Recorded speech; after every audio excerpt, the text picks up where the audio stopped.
Hello and welcome to another episode of The Diplomats, brought to you by diplomacybriefing.com and our continued coverage of the Nexus Season 7 finals. In this show, we're looking at fall and winter 1907.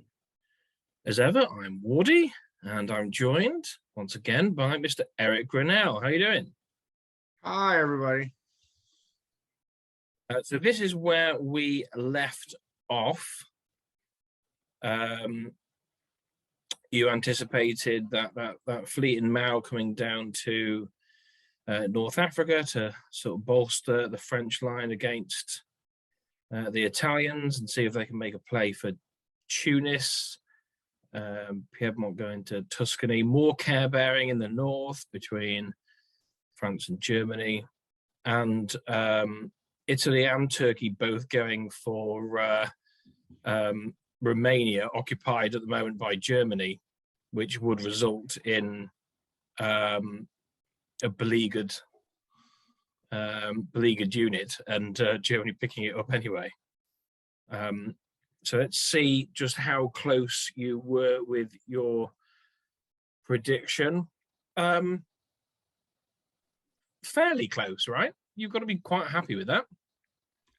It was okay. It was all right. The way I had predicted it, I had them beleaguering each other and then Italy taking it with 2 and keeping it. Instead, Turkey got it because he was willing to vacate Sev. My predictions would have been right if Germany hadn't made some unexpected moves. He didn't try to keep it. He didn't try to keep it at all. If you look at the moves, he thought that John was going to support him to Serbia.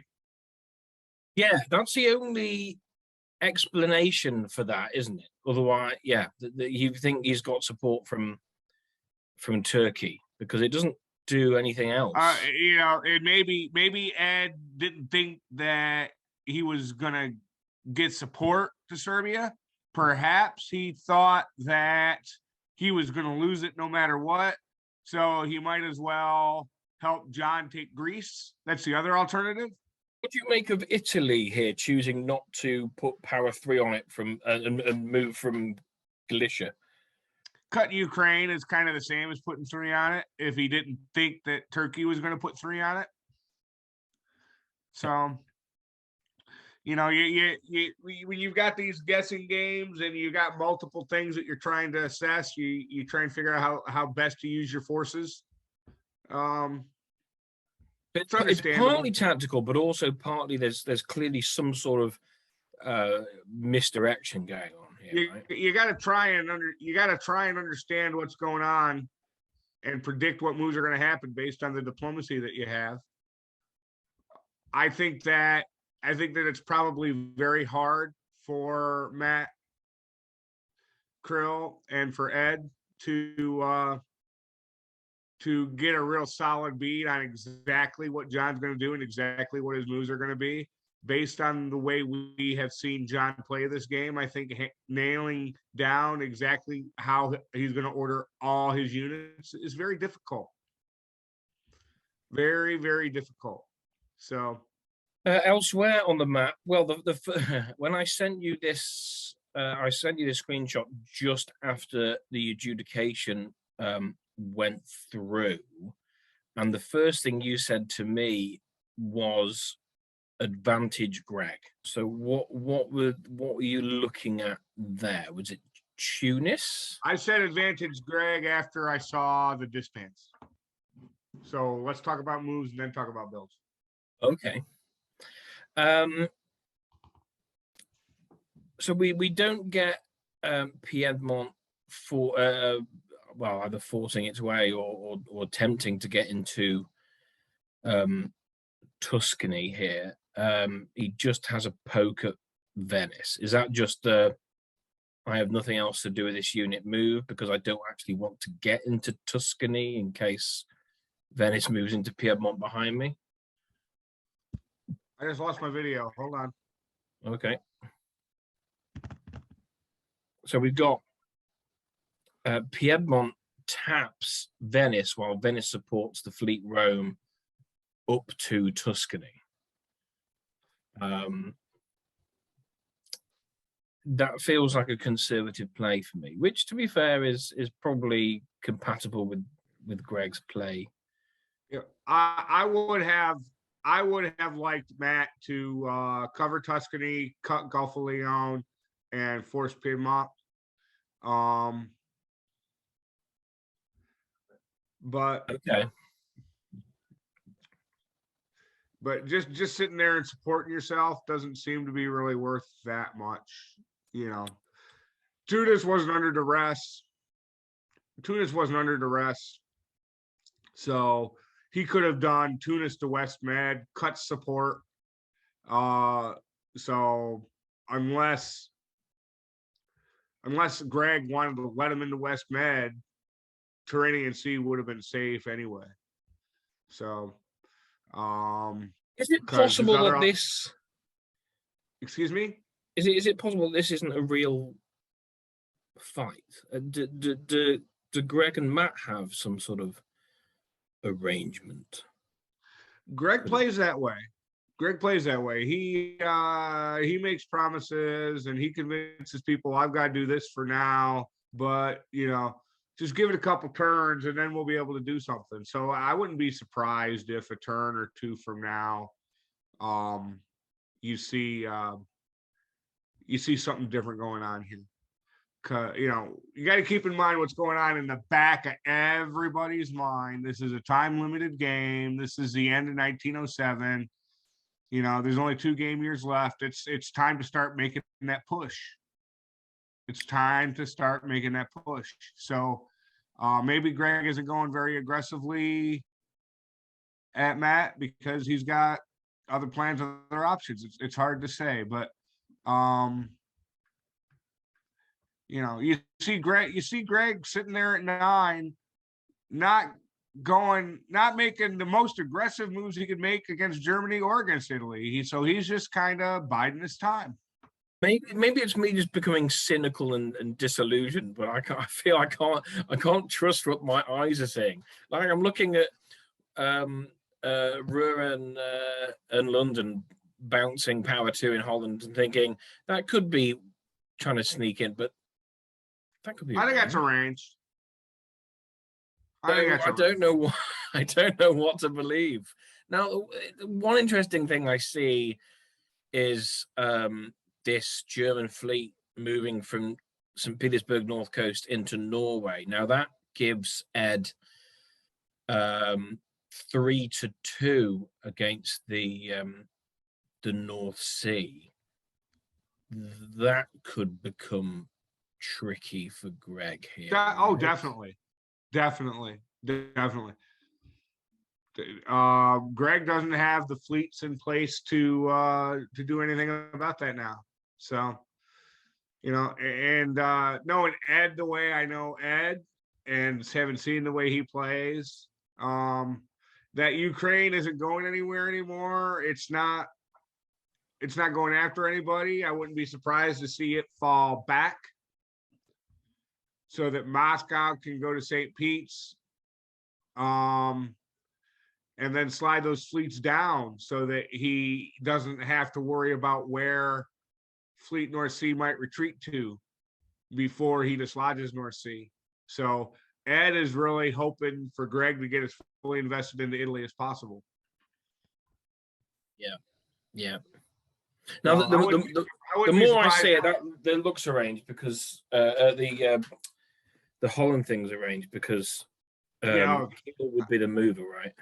How the Holland thing's definitely arranged. But what would be nice if you're Greg, anticipating that this fleet move we're just talking about is coming, is maybe sending Belgium in to sneak in behind into Ruhr with London convoying to Belgium. Well, with a coming dislodgement of North Sea, that'd be a dangerous move. Greg's got one too few units in the north to be aggressive. He can't force Ruhr. He can't force Ruhr because he's got nothing to cover Burgundy, and he can't that army out of London, because if North Sea gets dislodged, he's gonna have not enough around to cover. So Greg's a unit short in the north against Ed. That makes it more surprising to me that the MAO did choose to go south instead of bolster the north, because yeah, maybe he wants to go on the attack against Italy, but that's probably harder to do. Now, with these time limited games, people feel motivated to, I call it being too cute. Maybe I'm a little bit overcritical in the way I characterize it, but everyone, you kind of sandbag until the end, and then you make a mad rush to get an advantage somewhere. So when you want to know what direction someone's going to go in to finish this game off, unless there's some opportunity somewhere for them to go for the kill, if it's not a kill shot, you take a look at where they're going in 1907, early 1908, and you know that the end of the game is going to be them going the other direction, because that's the backwards mentality of diplomacy players in time limited games. They think they have to hide their intention. So I mean, Greg's a far better player than I am, but I can't help but think he needed to look for gains again, or again against Germany here, because if I'm Italy and I'm Matt and I've got Turkey behind me, I've also got Germany being a pest. I'm looking at these two, as you characterize it, care-bearing all game in the West. I'd be saying to Greg, if I were Matt, go and fight Ed properly, or I am going to give this game to Turkey. Every dot he takes from me, I'm going to take another off that line, and we can sit here and I can defend Tunis or the boot for as long as it takes. You've got to go after Ed. Well, that's the play to make. That's the play to make. That's the diplomatic posture for Matt Krill to assume. I'm sure that's the only thing he could possibly be saying. But you also don't know what kind of talk Greg is engaging in. Greg might be telling him, "Hey, look, I'm just using these units here. They're going to go after Greg at the end," and Matt's either going to believe him or he's not. He's not. In the end, Matt is going to choose who gives him the biggest glimmer of hope. And he's going to expose his vulnerability to the player who gives him the biggest glimmer of hope. John has no glimmer of hope to give Matt. No, that's true. John has nowhere to go but through Matt. So John is out.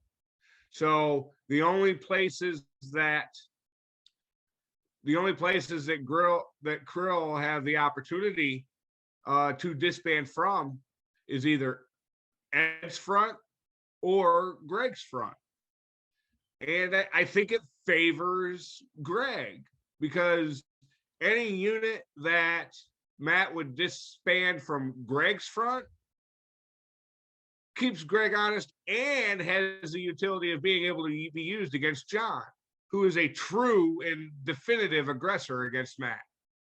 So I think that Greg is the player most likely that Krill's going to be turning to for a glimmer of hope. And Greg is good at that kind of game.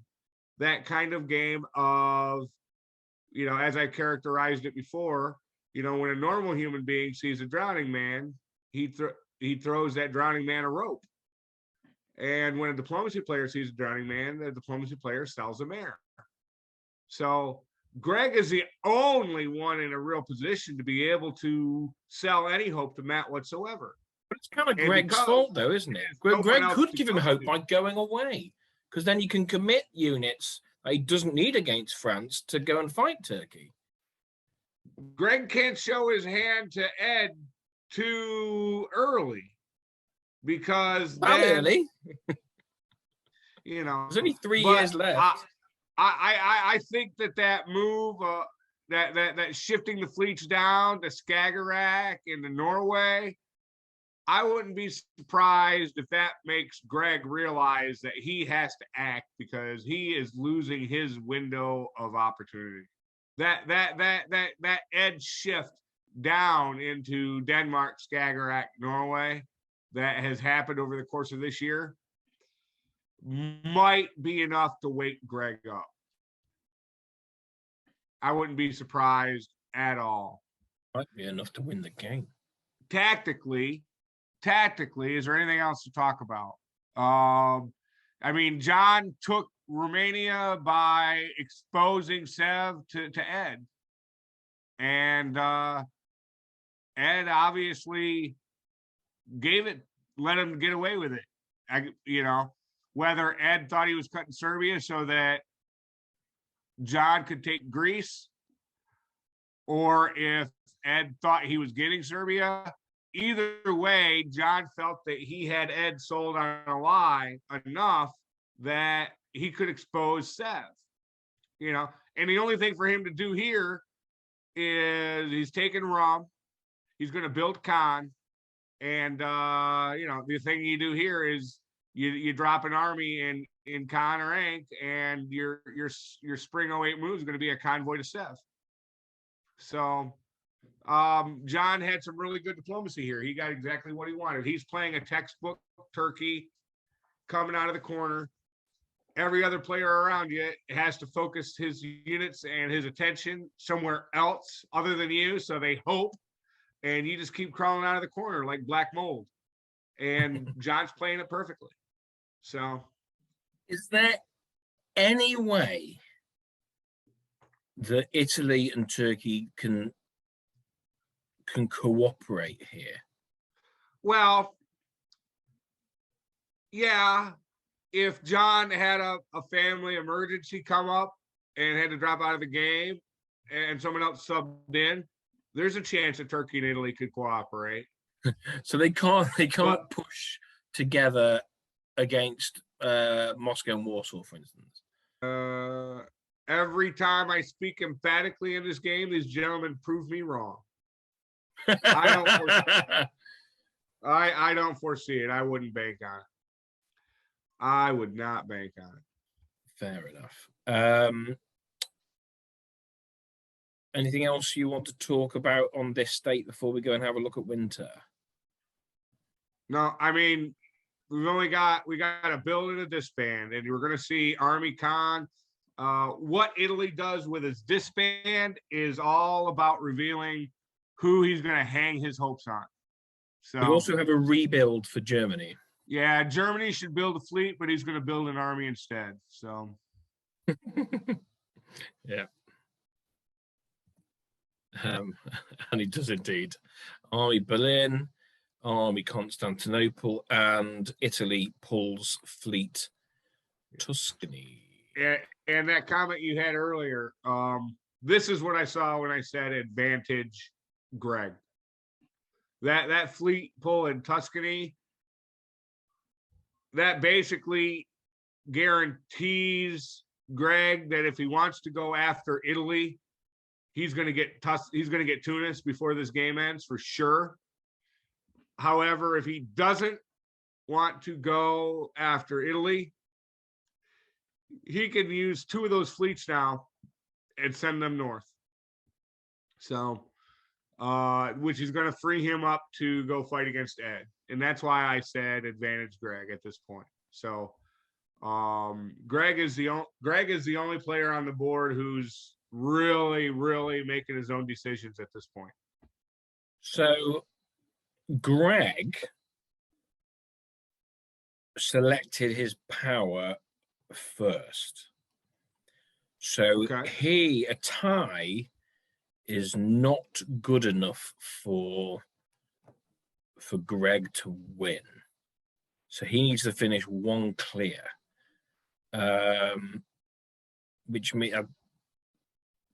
which I guess is if he gonna takes have to one be away, 11. if he takes one away from Germany, if he takes one dot away from Germany, he wins. If he stays fighting against Italy, he has to take 2.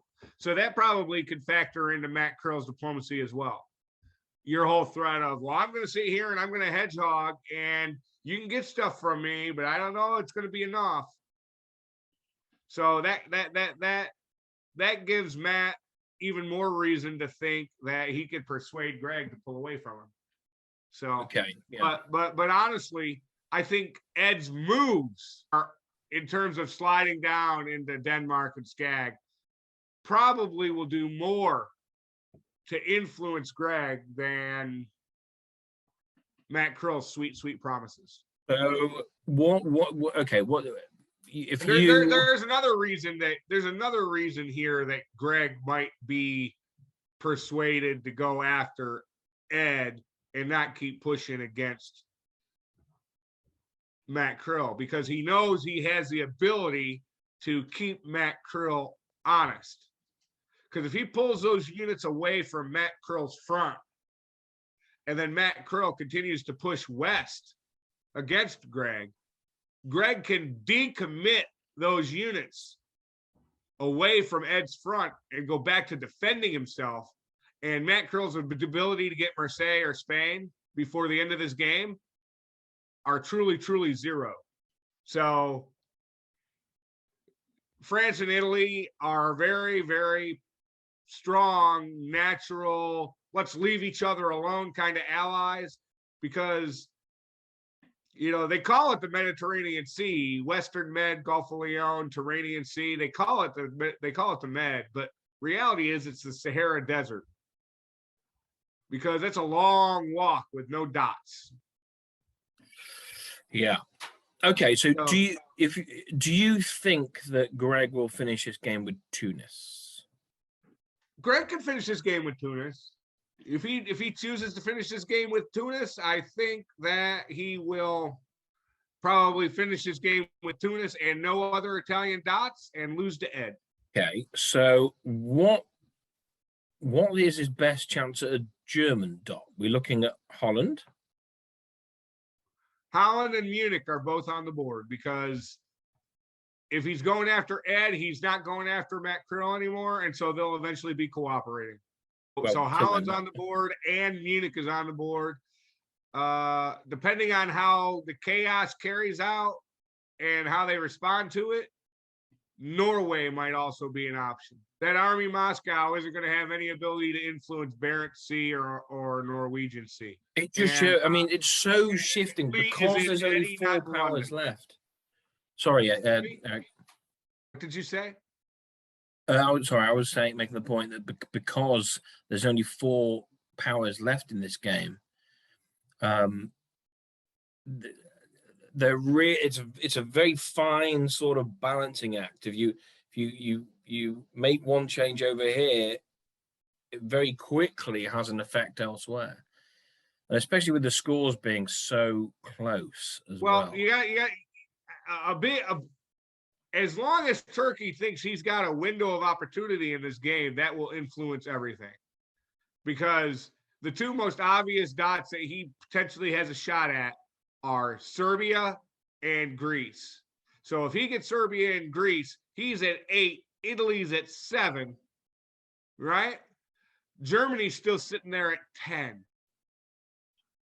which means that Matt Curl has the ability to talk to John and convince John that they need to cooperate some against Germany, which then brings that Moscow and Warsaw that you keep pointing at into play. I don't think that Ed's going to expose himself that way. Ed looks to have finally quite a good defensive line now, especially having built Army Berlin, and he's dropping it down into Silesia. I wouldn't be surprised to see Ukraine fall back and Moscow bump up to St. Pete's. I think Ed's growing days are done, and he's hoping to hold on. Yeah, no, it might well be enough. He needs to Ed has, finish above Krill, though, and John, where he can afford to tie with Greg, which is perhaps unlikely to happen anyway. yeah. Well, this disband, one of two things is going to happen here. Greg is going to continue to eat krill, or he's going to turn around. And I think the thing that's going to have the most influence on Greg isn't so much anything that transpires or gets communicated between Greg and Matt Krill. I think the biggest thing that's going to motivate Greg here is shifted those fleets down and covering up Helgoland and covering up Skagerrak. It really eliminates that mutually assured destruction that kept Greg able to hold things honest with a fleet disadvantage in North Sea. So I think Ed doing that was kind of crossing the Rubicon. I think Greg's gonna turn around, and the reason that Greg will turn around is because Ed shifted himself and put himself with a preponderance of force against North Sea, and very few options for Greg to have a retreat that could hurt him. So Greg's reassurances from Ed have evaporated. And I think that Ed's shift to close the door in the north is going to make Greg send at least 1 unit back. At least 1 unit back. He has to. You know what? I didn't think we were going to be looking at this at this kind of Germany in spring 02, where the walls seem to be closing in on him. Whatever happens, it's been a great comeback from an awkward spot early on. Ed plays Germany very well when he's not playing against me. Are we saying it's a 2-horse race then now? Because Ed's got to be quite happy, even with this blow up in Romania. He's got to be happy that John is attacking Krill, because the likelihood is that will just mean that however many dots Turkey eats of the Italy's, they're both going to be short of what he ends up on. I think there was one season where I thought that Krill was in a position to win this game. Every other turn, every other year, I have said consistently that this game is down to Ed and Greg. And I think whoever moves on the other first is going to have the advantage. And I continue to think that. Interesting final 3 years. Well, what are people saying on Discord? Have a look. Well, okay.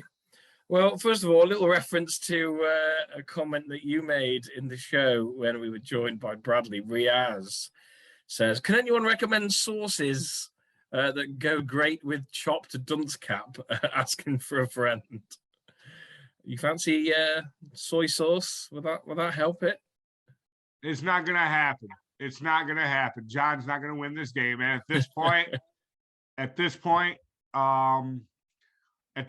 in deference to Riaz, if I do have to eat my hat and I do have to chop it up, I won't mix it in a sauce. I will mix it in a curry. Okay. Okay. Mind Dodge, reckon Turkey will go for stalemate line or Italy? And Riaz says, good question. My guess is that he focuses on position.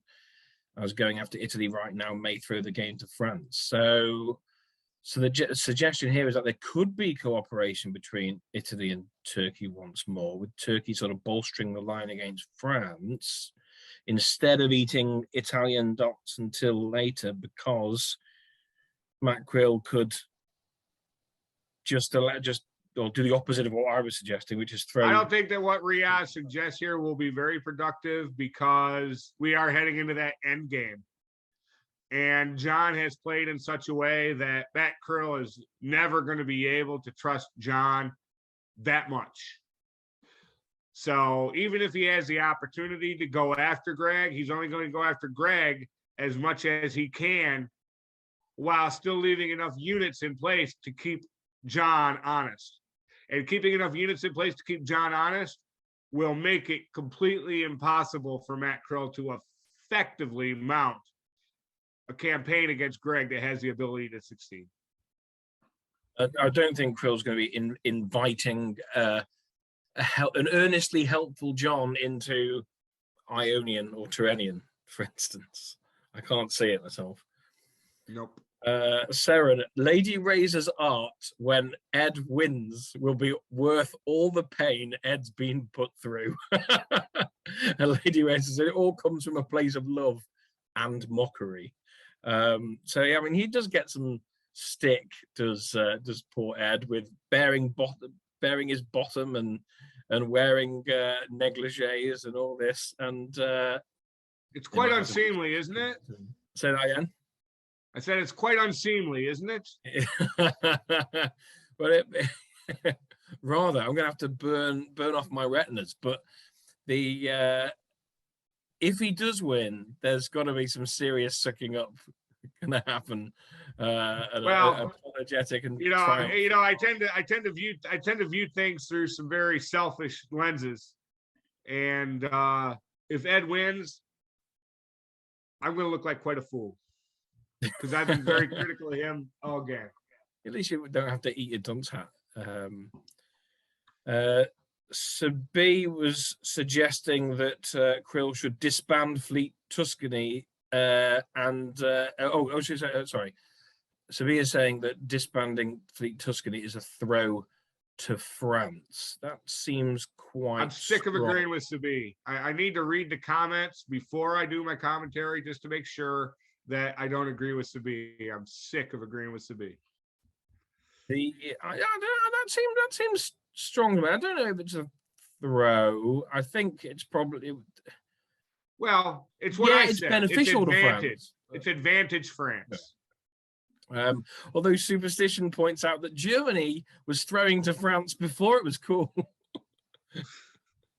Or that it reminds me of that artwork, the higher Edoras, higher, closer to the sun. Bradley says, play for the best result possible. No one appreciates throwing here. Thank you. Riaz says, well, there are still 3 game years left, and Turkey has the benefit of fantastic position. I think they can be a little patient. Use 1908 to get into a better position. If I was Italy, I'd probably tell Turkey, if you try to for another dot right now, I'll start pulling fleets. And if I was Turkey, I'd say, okay, but then move your armies away so I can focus on Russian centers. I think Riaz has some money on John because his advocacy for John over the past 3 years has been disproportionate to John's position on this map. It doesn't make any sense to me. Well, he's had some Turkish. Maybe he's just rooting for the underdog. He's either rooting for the underdog or rooting for chaos. One of the two. All right. Oh, bit of both. So who's your money on at this point? You're saying Ed or Greg? Well, I already said it because of Italy's disband in Tuscany. I said advantage Greg. So Ed gets Greg gets the A, and Ed gets the B, and Matt gets the C, and John gets the D. That is just based on likelihood of being able to win. In terms of who had the best year, John had the best year. Okay. John had the best year, and Ed had the second best year, and Greg had the best. Greg had the best year when you consider disbands. So Krill hasn't gotten much out of this other than a guarantee that he's slightly more likely to not get just absolutely hammered. You think he'll survive? Everyone's going to survive this game. No one's getting eliminated. Of these we're four, already at a record number of 3 eliminations for an Nexus final. We don't need another. Okay. I think just quite a short one today from us. I suppose it's getting like that now because of the board state because there are fewer variables because of those eliminations. Possibly also because I'm very, very tired. So. Well, it's been local elections here, and I've been doing lots of steps. You know, it's a lot of waddling for a fat guy. Are you on the ballot, or are you just no, not this helping your time. friends? I was helping out in Wales and helping out in Greater Manchester. So next year for us here. Okay, good. Wales. Wales. How do you campaign in Wales? I mean, you can't pass out literature. They can't read. No comment, people of Wales. I love you. Yeah. Well, the thing is, many of them read 2 languages. So yeah, I know. I was playing up here. They genuinely do. I was playing on my knowledge of cultural prejudices against the Welsh. I was just playing stereotype cards. Yeah, so you know, I was pretty happy with the way we Liberals did yesterday. Eric, I'm sure you'd been very proud. I'll have to go look. So the votes were yesterday, hey? They were Thursday. I think there's a couple of English councils and a few more Northern Irish Assembly seats to be counted, but pretty much all. Well, pretty much Lib Dems always do pretty well in Wales. And my jokes aside, they're some of the nicest people on earth. So. Welsh or Liberal Democrats? Yeah, the Welsh. I thought you might say that. On that note, Oh, hey, did you see what shirt I'm wearing today? Since we're talking politics. What? It's an old 1984 campaign sweatshirt. Reagan Bush. Oh yeah. Yeah. So harken back to your old gray lady. The Iron Lady. Iron Lady. Yes. Excuse me. The gray lady. That's what we call the New York Times. So, okay. Right. That's all from us. For fall and winter 1907. I've not looked at spring 1908, which did adjudicate, I believe. So I'll go and have a look at that now, and we'll see you. All I have by way of predictions for spring 08. John is going to convoy to Sev, and Greg is going to send at least one fleet back towards Ed. Everything else is going to be dependent on diplomacy and my luck at guessing what these guys do after they talk to each other. Berlin to Silesia. I got Berlin to Silesia. Yep. But I have a perfect record predicting what these guys are going to do after they talk to each other. And I say perfect because 0 is a perfect number. And these guys have been making me look foolish all game. All right. Cheers. Cheers, guys.